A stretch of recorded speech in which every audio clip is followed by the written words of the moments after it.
I am the Director of Public Affairs for the City of Chicago Department of Procurement Services. On behalf of our Mayor, Lori Lightfoot, and our CPO, Shannon Andrews, thank you so much for participating in our 2021 Construction Summit. This is our 9th annual Construction Summit, but the first one that we're doing virtually, and we're very excited to be able to continue to deliver content to the vendor community so that you can learn about upcoming opportunities and just how you can participate in the business of Chicago. I have a couple of housekeeping announcements because I want to make sure to leave as much time as possible for our headliners here today, our AIS department, first time presenting at a construction summit. So we're very excited to have them, and they have come out full force.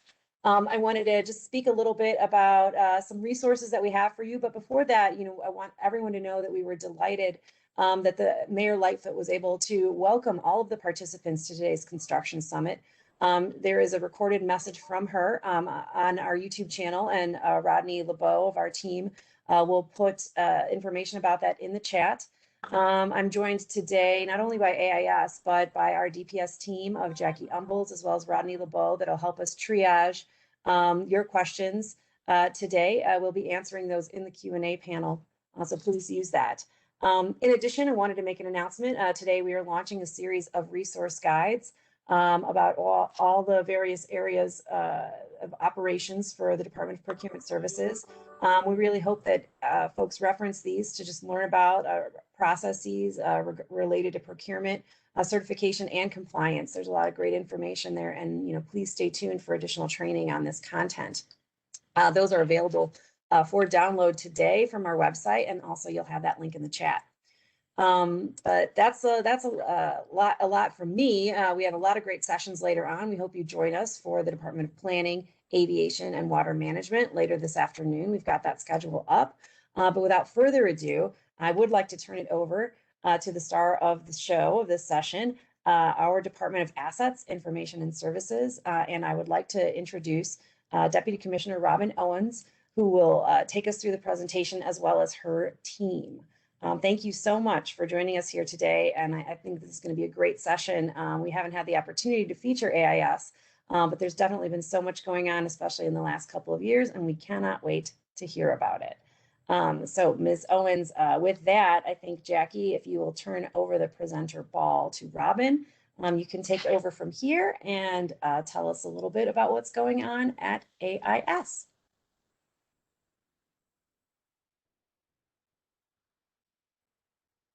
Thank you, Kathy. It's a pleasure to be here. I think I'm just waiting to be able to share my screen to start the presentation. Okay, here we go.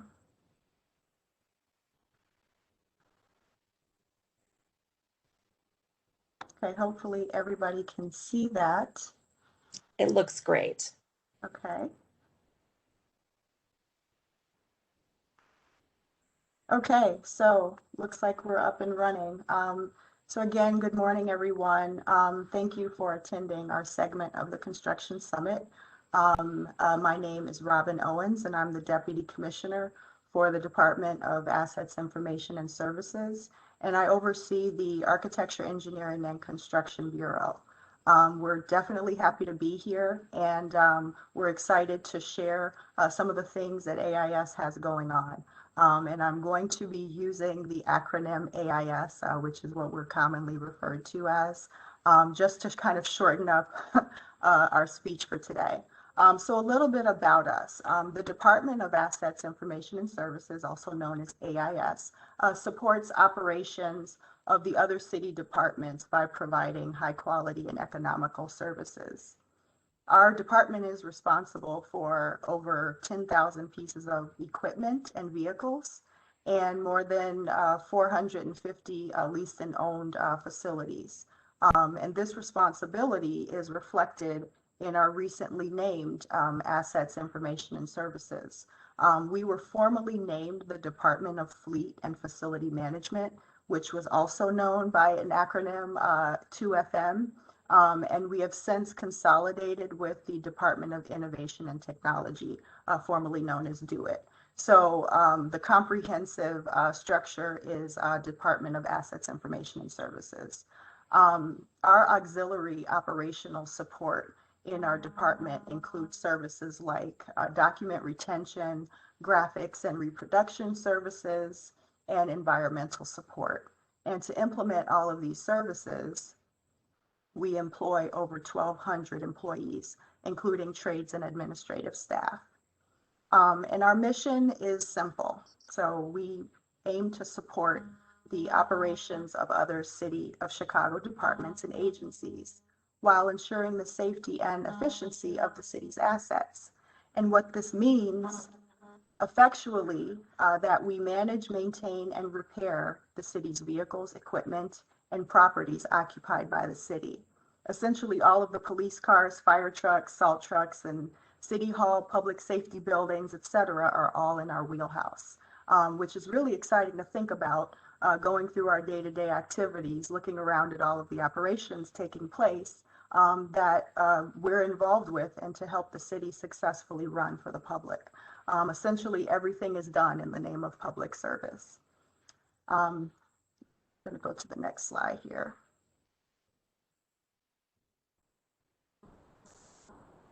Okay, and how are we organized? So we are organized with 8 different bureaus.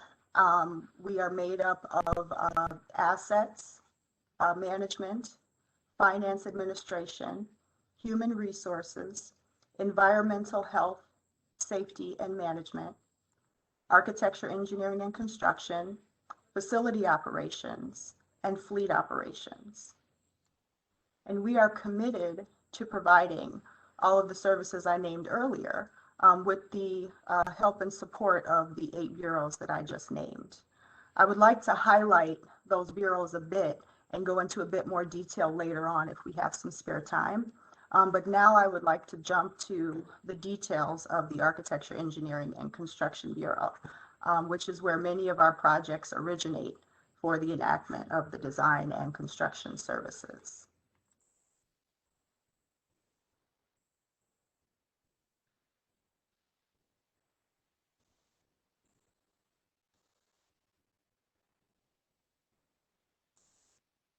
Okay, so for the Architecture, Engineering, and Construction Bureau, that's another acronym for you, AEC.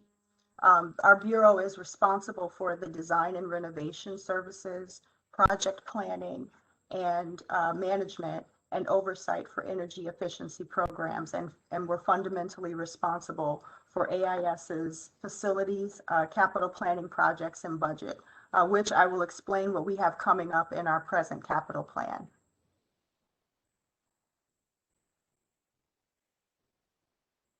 I'm going to advance to the next slide here. Bear with me.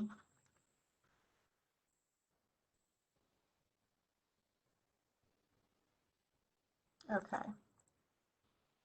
So how do we ensure that we can execute all of our projects? I'd like to just elaborate a little bit on how we strategically plan our work on projects across the city.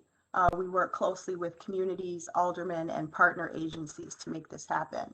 And most of our funding comes from tax increment finance districts. You may be familiar with the acronym, another acronym, TIF, TIF. TIF is normally referred to, and then our bond funds. Our most common methods to get the job done for our construction projects is by working in union with our facilities operations bureau, our environmental health and safety bureau, and our finance administration bureau.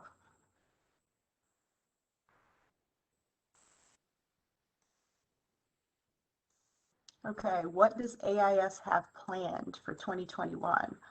So this year we're rolling out a 5-year capital plan that's including over 300 projects with an estimated $400 million worth of work. And what we strategize to do there is to address the immediate needs that are geographically equitable and take care of our cyclical maintenance that is imperative for our facilities to optimally function. In addition to the capital plan, there will be ancillary projects that arise for various unforeseen immediate needs, condition solutions, and operational requests from our end user departments. And all of these projects will be initiated and managed through the AEC Bureau with the support of the other AIS bureaus that I named earlier. So this is an enormous load of design and construction work, and we will be executing it through various contracting methods, which we'll elaborate on later on in the presentation. But in short, we have procurement vehicles, including professional services contracts, job order contracts, and term vendors, and of course, the traditional bid solicitations.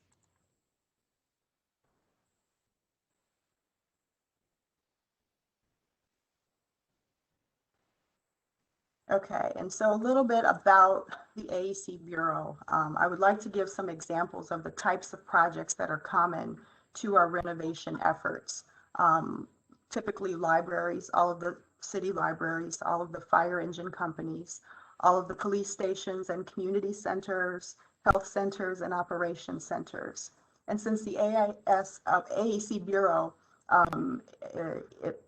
executes most of these projects, we're well equipped with architects, engineers, and project managers. The first arm of our bureau is assembled of an architecture and engineering arm, which works to establish and implement the design parameters for each project. And that includes developing scope and design standards, architectural and engineering support for our bureau initiatives. And then we have the construction arm, which is comprised of our project managers. And they are who carries out and executes the basis of design for each of our projects, and with the responsibilities including assessing existing conditions, developing scope. They assemble the procurement methods and actions needed to identify and execute the scope. And then we have a robust administrative staff who facilitates the document transportation and bureau processes, which of course is imperative for the work that we have to produce. Now I would like to introduce two members of my staff for the next segment who will talk about and give some insight and description of some of our precedent projects. First, I would like to introduce Anthony Malero. He is our coordinating engineer for our bureau, and he will be talking about our typical mechanical infrastructure project approach. So Anthony, I think you might be on mute, so go ahead and unmute.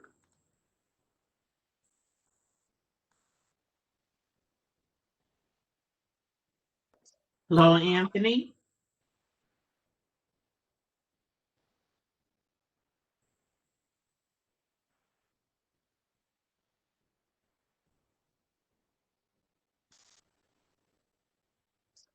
We may have a couple of technical issues that we're going to work out. I think I hear it Sure. down the hallway. Anthony trying to unmute his device. I unmuted Anthony. I don't know if he can hear us. No, I don't hear him yet.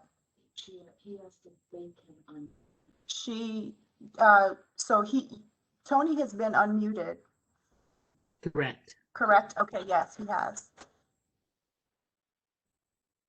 Okay, so now he's probably gonna make sure on his side he's unmuted. So even after a year's worth of video conferencing and virtual meetings, we still are perfecting our skills in meeting virtually. Okay, there he is. We've got Tony. All right, Tony, take it away. Okay, I apologize. My connections weren't working on the microphone or the video. So, but what I did want to do, I don't know if everybody else can mute. I'm getting an echo. Can we mute others? Okay, that's better. All right, my name is Tony Malero, as Robin mentioned. I work as a coordinating engineer in the architect, engineering, and construction group of AIS. I work directly with Robin. My responsibilities include project management and construction projects, working with PMs within departments, within our department, developing project MEP scopes. I get involved with the energy-related projects, and then also I get involved with energy-related aspects of projects. So in addition to projects that I get assigned, I also have oversight relative to what project managers are working on relative to the MEP components of the system. As Robin mentioned, we do a lot of different things here. AIS is responsible for, again, overseeing operations and maintenance at our building inventory. I don't know if we have over 500 buildings of various sizes and ages, and that's always a challenge relative to keeping things going and keeping things moving. And then we have a lot of these buildings are occupied, so that poses its own challenges, from an operating standpoint and a maintenance standpoint as well.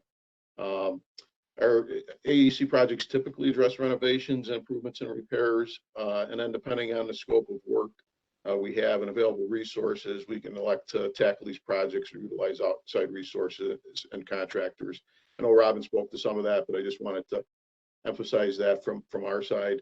Over the next couple of minutes, I'll talk about two projects that we're engaged in and what these processes look like and consist of. The first is an HVAC and building envelope project that we're working on at Woodson Library. The second is a broader energy initiative that we're developing to support selection and implementation of projects and implementation on specific projects, and then implementation as projects on their own. So the Woodson Library harsh archives, and I don't know, am I controlling the screens here, Robin? No. Yeah, okay, so I'm going to keep going here. If I don't know who has control, but if we can flip to some slides to the Woodson Library, that's fine. Otherwise, I'll just speak to them.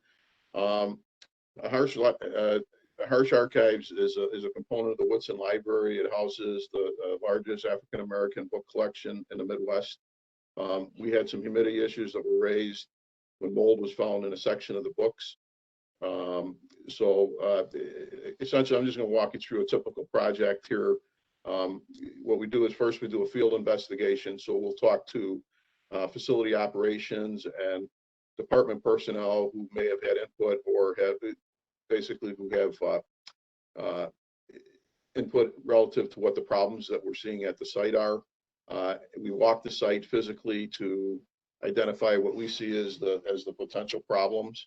And then we, again, communicate that to the department and to our operations group and get their input relative to what kinds of solutions we want to look at for the site. At the Woodson site, one of the things we found in the archive section is the HVAC system is largely a manual operation. We did not have any reporting of site humidity levels. And some of the equipment there is aged, coming to the end of its useful life, and is going to require upgrade or replacement. What we decided to do, because of the sensitivity of the building, of the building use, we basically put in some local humidity monitors for monitoring humidity, so that our operations personnel could make manual adjustments, et cetera, in the short term. We are also soliciting proposals from engineers to review system design for this application and make recommendations for improvement, including automating the system and tying back to a new BAS system, essentially. So we're going to automate and add some additional controls so that we can monitor and basically address any system problems that we see. So again, in terms of contracting or opportunities, again, that's a point there, as we talked about, relative to procuring outside engineering services. And then once this engineering review is complete, the other thing we're looking at is the building envelope as part of that engineering scope. But once that review is complete by our engineer, what we will do is look at the recommendations. We'll decide what components of the project will be completed and the necessary resources to implement it. And we would either, we do have internal resources, but again, we'll look at the resources available and decide which contract method, whether we're going to do some of the work internally or look at outsourcing the project to a general contractor with one of our contracting methods, which either be JOC, term, or in some cases we're utilizing PVC. And again, that'll be talked about in more detail later in the presentation. That's all I had on Woodson. I don't know what capabilities we have for questions, but if there's any questions or if we want to wait till the end, that's fine as well. But if not, I'll move on to the second topic. Thank you, Anthony. We'll hold the questions to the end. Thank you. Okay. And the second question, the second part of my presentation is for energy management. What we're doing, again, as Robin mentioned, we have a 5-year cap plan that we have an assortment of projects that we're looking at implementing. As part of that program, what we're doing for these projects is we're engaging ComEd early in the project to basically go out to the sites and do a site assessment relative to recommendations for improvements to the site for energy improvement. So basically, we're engaging ComEd early. After ComEd visits our sites, they generate a report that includes a gamut of opportunities available for the respective site. Those things could be anything from energy management systems, adding VFDs, converting existing lighting to LEDs, installing equipment with higher efficiencies, and they also confirm if we have other opportunities available, such as retro commissioning or tune-ups. These recommendations are then reviewed with ComEd, PM, our operations group, our contractors, where we have them on board, and we verify the feasibility upgrades from a facility operations and a budget standpoint. And from the recommendations, obviously with the recommendations that are made, we look at implementing each of these recommendations for energy improvement, and we put together necessary applications for any rebates that may be available for energy savings. Our long-term goal is to, again, and we have been looking at these opportunities with ComEd, but what we want to do is make that a part of our project evaluation and definition and scope of work when we're developing the projects. And that's all I had on that. So with that, I'm not sure who is next up.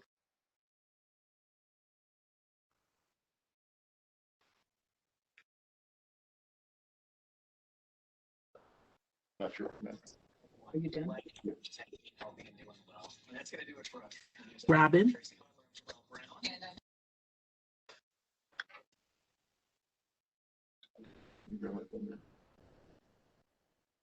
Okay, hi.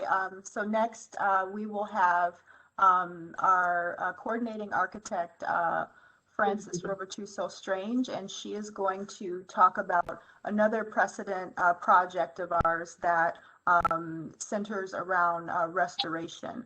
Restoration is a large part of the type of work that we do on all of our existing facilities, and a lot of them being historic facilities.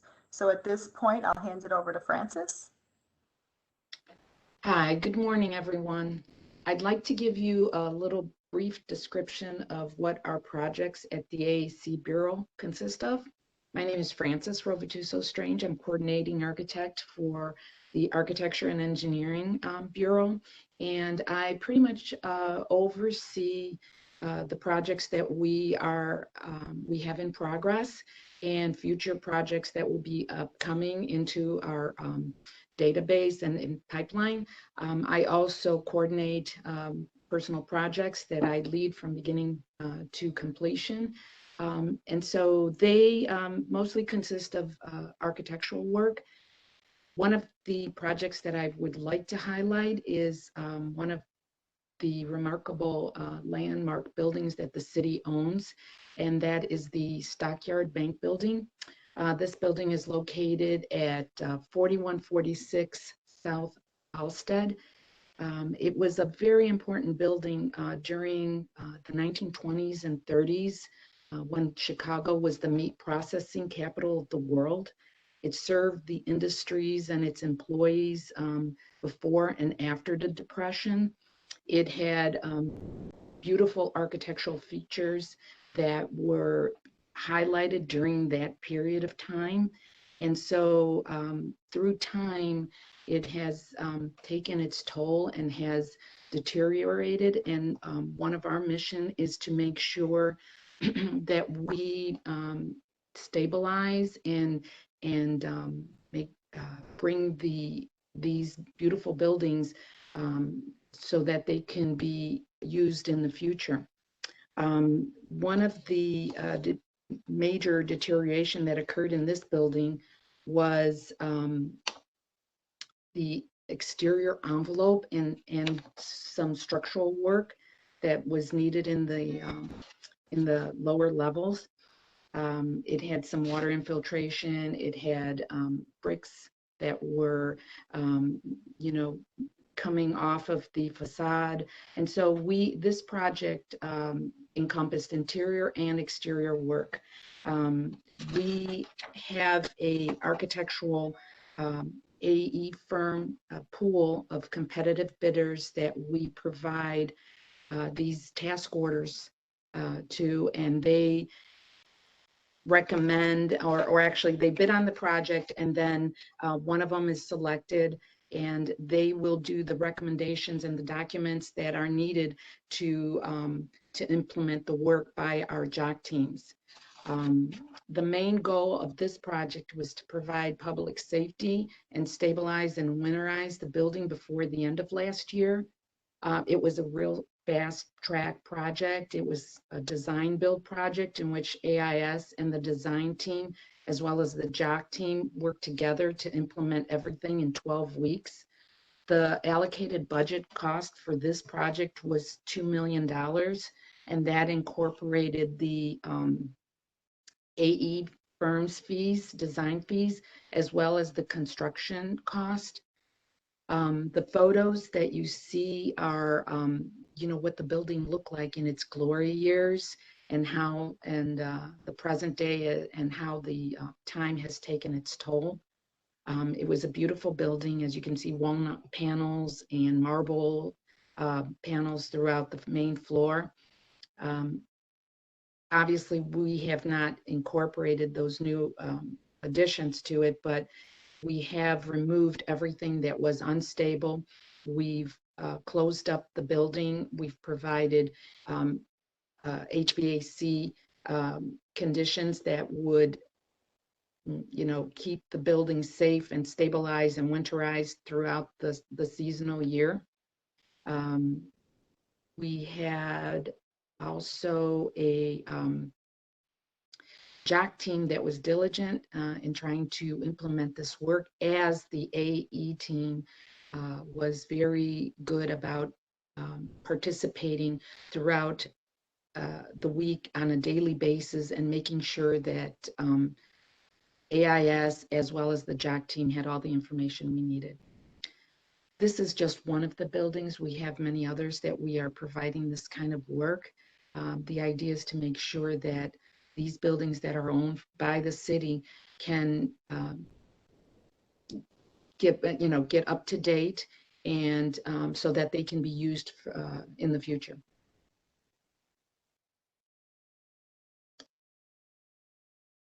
That's pretty much just about. As you can see, there's other photos here. Most of the work was to, as this photo here shows, the type of documentation that the AE firm provided us, being specific about every single brick that needed to be removed and replaced, all the work that needed to be maintained, and the participation of Landmark was diligent on this project. They were also part of our team, and made sure that whatever was implemented was in line with what the initial historical nature of the building was. And that's the photo from above. The clock tower is the famous portion of this building.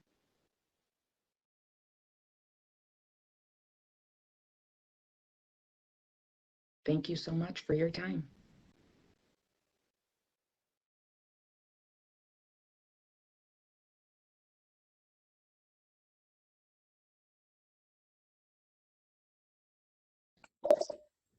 The next speaker. Okay, thank you, Francis and Tony, for giving us a peek into those two precedent projects. And just to touch on some of our other important types of work, we do quite a bit of new construction projects as well. For our public safety facilities. A couple of them to mention is our Joint Public Safety Training Campus, which is in the very early stages of construction. And this is located on the west side of Chicago in the 34th Ward. So it's a very exciting project that we're embarking on. Another one that has recently been completed is an engine company in the West Coleman neighborhood on the south side of Chicago, and this is Engine Company 115. Some of our other new construction facilities include a Grand Avenue salt dome. This is near the intersection of Grand and Western. This project, like I mentioned, it's a salt dome, so if you can imagine, during the winter seasons, one of our operations facilities that we manage are salt domes. So we're in the process, very early pre-construction phases for building this new salt dome at Grand Avenue and Western. And lastly, operation facility that is recently built over the last few years is our Inglewood Fleet Maintenance Facility. That's also located on the south side of Chicago.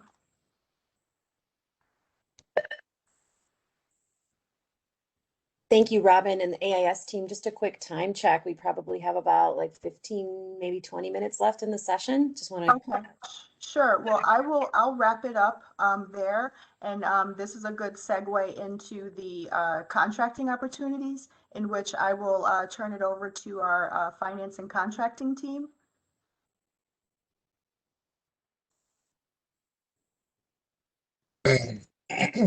Can everyone hear me? This is Gary Bell. I'm the Director of Contract Administration for Department of Assets, Information and Services. I'm going to go over the contracting opportunities for vendors who are in session and for all city residents. This first page is the iSupplier portal, and it's a good thing. I have a lot of experience as well with DPS or procurement as well, and that with this site here, this allows many vendors a one-stop shopping, allows you as a vendor to be able to go into this site, and we give you the URL for it. That's very important if you want to write that down or get this slide later on, because in this slide you can view if you are a vendor on a particular contract, you can view your orders, your payments and invoices. You can respond to bids. In the middle of this form, you see that you can log in and register for upcoming bids. You can view current bids and solicitation opportunities. It also offers online training materials. So this is very important. And in the middle, it tells you of the upcoming workshops and events. So very important page. So just wanted to bring that to your attention. And that URL will bring you to that page. Okay, we can go to the next slide. Also, I want to just touch on the Compliance and Vendor Payment Program, C2. This is for all MBE, WBE, all certified vendors, for you to be able to go in and view payments, look at payments, receive payments, and for vendors who are working on projects to keep track of the current WBEs and MBEs that are currently on their projects. Okay. And then you have the electronic payment forms. Okay, so As Robin alluded to earlier, there are many options for vendors to take an opportunity to participate in our contracts. You can either do competitively bidding, or you can actually, if you're a professional firm, you can also go through the RFQ route, which is a request for qualification.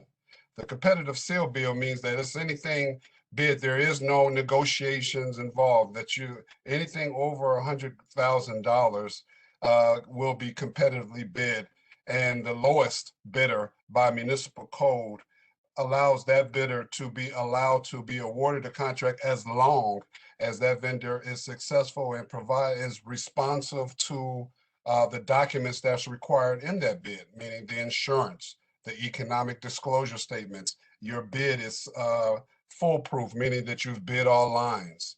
All bids are advertised. It does say in the Sun-Times, but they've changed that in the recent month, is now the Tribune. Also, you can go to the website, citychicago.org/procurement, to view all bids. Currently, right now, no bids are being accepted in the bid and bond room. They're all being done via e-procurement, and all bids last for a relatively 10 to 30 days. And also plan deposits required usually for just the construction bids. Next slide.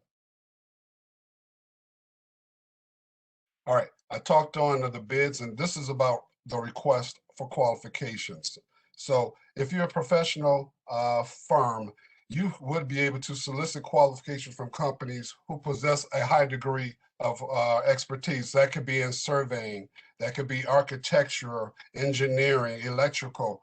Any of these specific disciplines would go through this process. And with the request for qualifications, we create what we call a master consulting agreement with those firms who are qualified to then work on projects at a later designation of time. As Robin alluded earlier, there are many projects that we need these firms to at least set the bar in motion for then construction projects that will later on take place. So for these there is no cost proposal, so there is no negotiation of price. This is all based on your expertise, showing your experience. Oh, go back. We're gonna go back one more. No, go up. Oh, one more. Okay, yeah. So this just shows that you show us your expertise, your experience, and you provide that through the RFQ process, and it gets evaluated by evaluation team. All right, next slide. All right. Now, another process that we use for bidding is the JOC process. This is a firm fixed price competitively bid process that we use to perform many of the construction projects on our projects.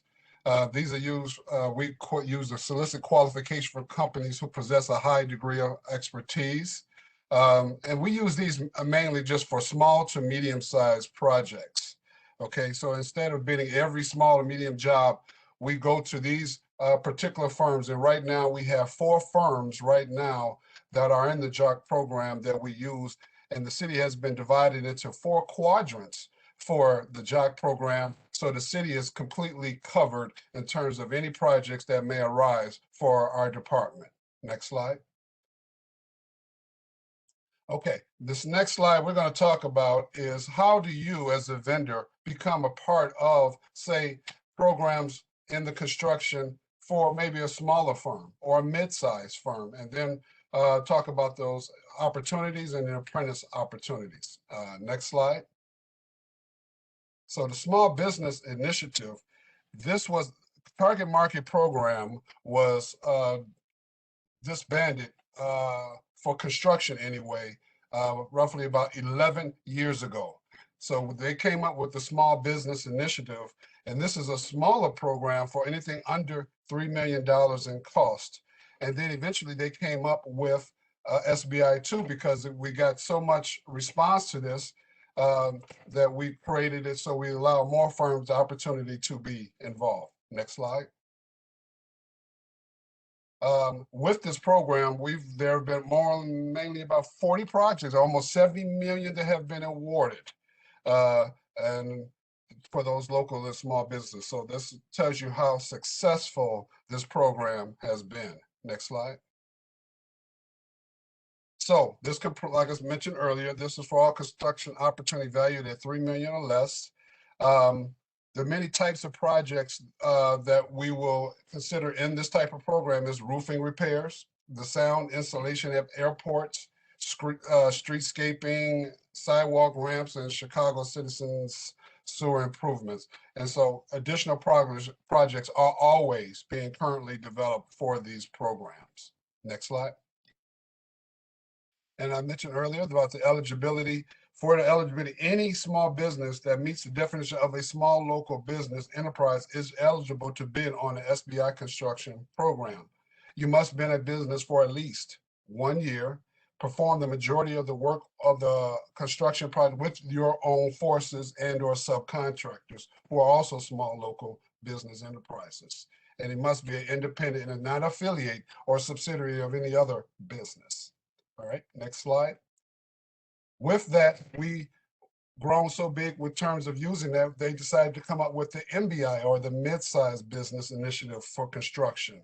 Now this opened it up for projects that are between $3 to $10 million. And what these programs allow us is that the larger firms are not allowed to bid in these type of projects. This keeps that work tailored for those mid and small size businesses. So they are the exclusive businesses that can bid these type of projects. Next slide.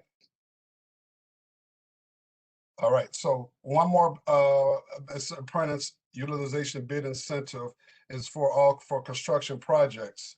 We offer these for individuals who are interested in joining a particular company that is bidding on a particular project. So what this apprentice program means, if you are enrolled in or have been graduated from a construction technology training program by the City of Chicago, or as a graduate of a high school operated by the Chicago Public Schools, for any contracts $100,000 or more, there is an incentive for the larger contracts for them to get an incentive off of their bid to lower their bid so they become the successful bidder. But this whole program allows for vendors to utilize those in the training industry to get more training involved and be a part of the City of Chicago construction projects that are currently in the city.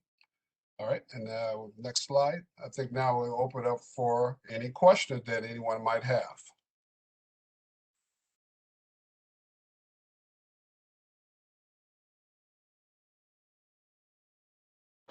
Kathy?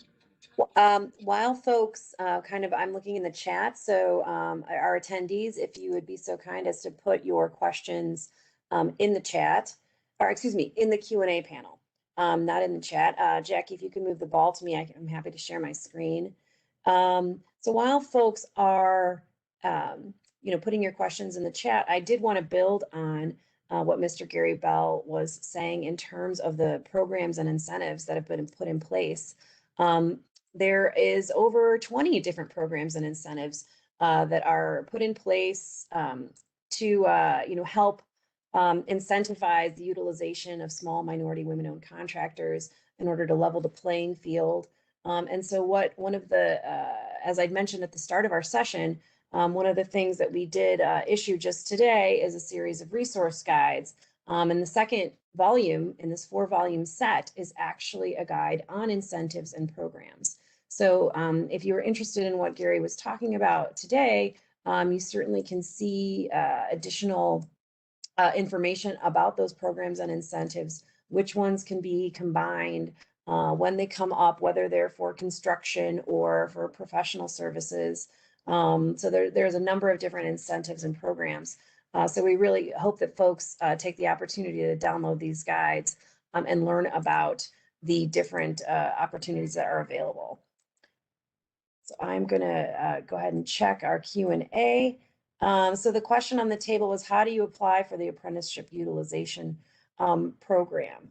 So that, and Gary, please fill in for me if I don't get everything correct here. So the apprenticeship utilization bid incentive, if that is applicable to a particular solicitation, you will find information about that incentive contained in the solicitation documents. So if that does apply to a particular project, then that information will be contained there. Gary, is that correct, or did you want to build on that? No, that's 100% correct. Like I said, yeah, and these construction solicitations should have that in their special conditions, which is a part of every bid solicitation for construction.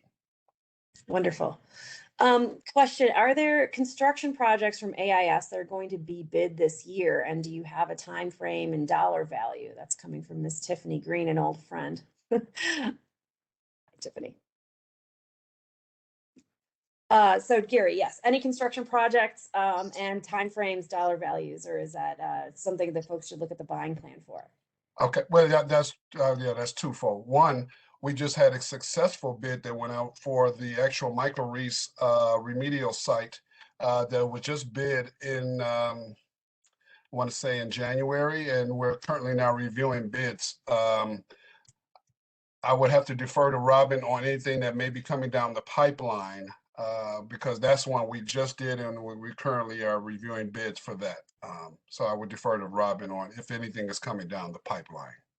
Yeah, thanks, Gary. No, absolutely. So as I briefly mentioned at the beginning of our presentation is that we have a capital plan that we are rolling out this year.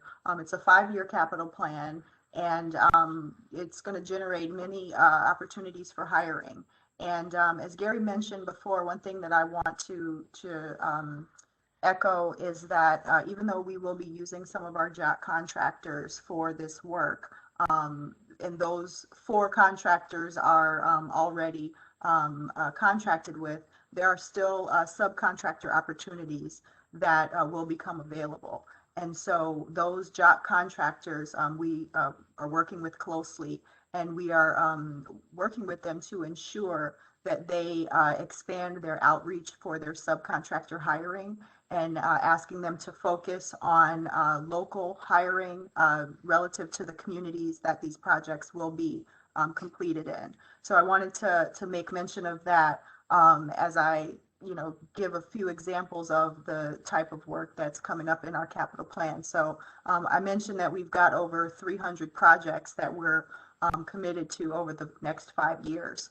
The first couple of years, 2021 and 2022, we're going to be executing about 150 projects, and those projects will be procured in different ways. Not all of them will be JOC. Some of them will be bid out to the street, and we will be working with companies or organizations like Chicago Cook Works, who the city's recently rolled out that platform to assist with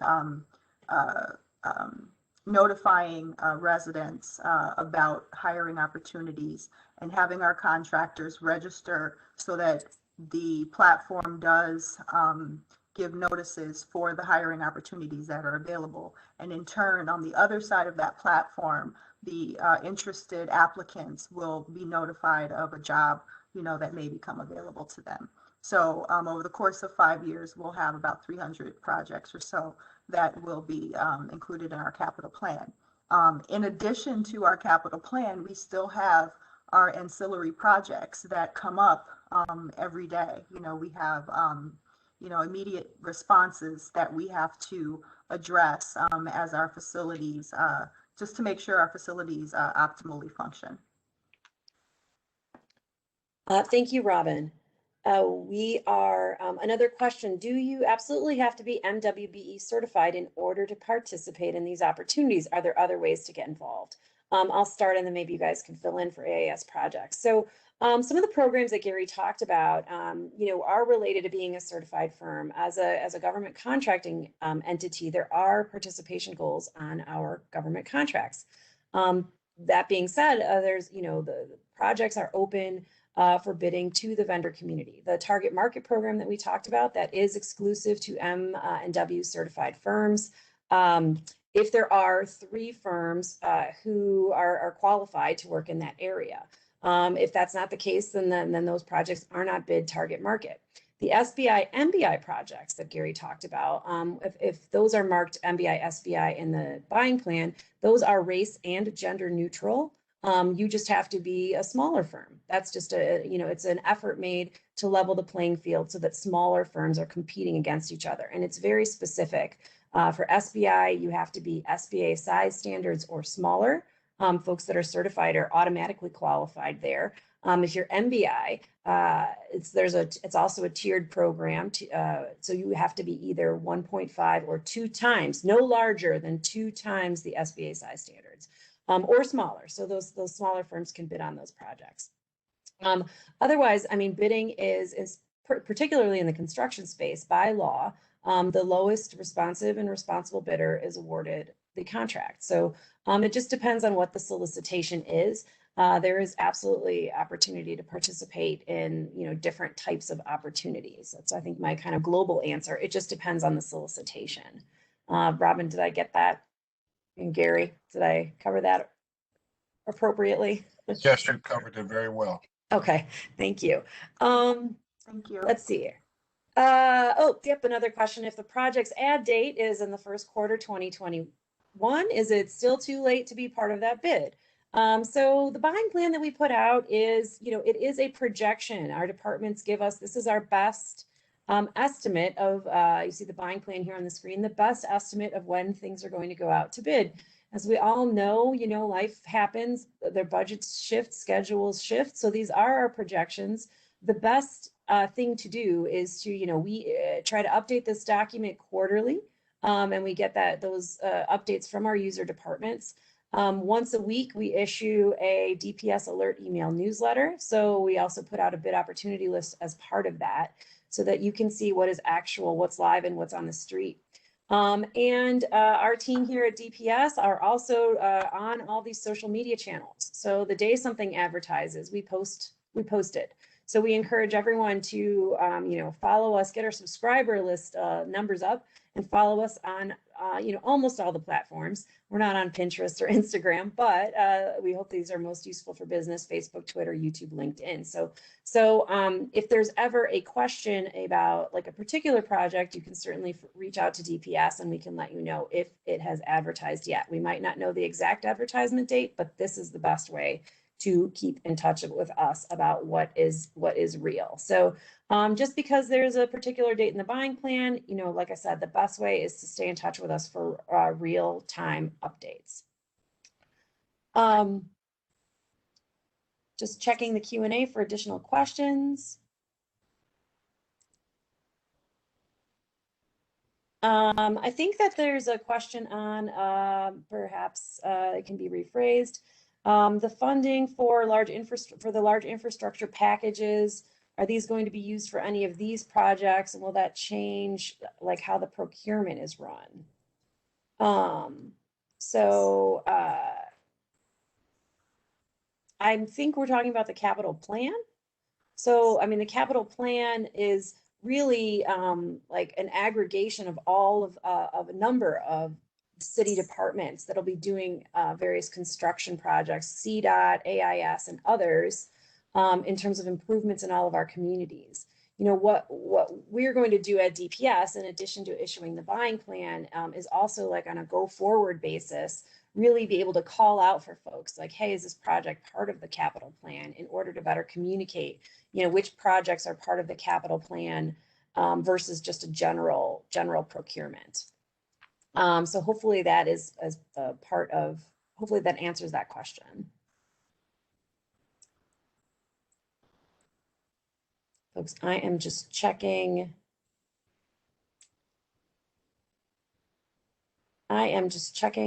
Other questions. It looks like that's what we have in the Q&A. There is a question specifically about the apprenticeship program. The question is, if I graduated a couple of years ago from a CPS school, would I still qualify for the apprenticeship program? I believe that incentive is related to, actually going into an apprenticeship program with with a union and a contractor, but certainly, you know, we can follow up with you after this session to get more specific on that. So that is our commitment to follow up on that particular question. So with that, going once, I think we are right at time. I want to thank the team at AIS thank you so much for your wealth of knowledge, for this wonderful presentation. To all of our folks tuning in, we are going to have this recording as well as the entirety of this deck connected to the Construction Summit website, which is chicago.gov/construction. We certainly thank you, Robin, Gary, the whole team at AIS. We hope you have us back at one of our DPS First Look workshops in order to update our business community about what upcoming projects are coming up. So thank you so much for being here. Folks on the screen now, you see our schedule for the remainder of the day. We hope that you can join us. And with that, thank you all very much for attending. Please stay in touch. Thank you, Kathy. Thank you, everyone. Thank you. Thank you. Kathy, can you jot down the name of the person for the question? Yep, got it. Because it might have been sent to you privately. I have it. Thank you.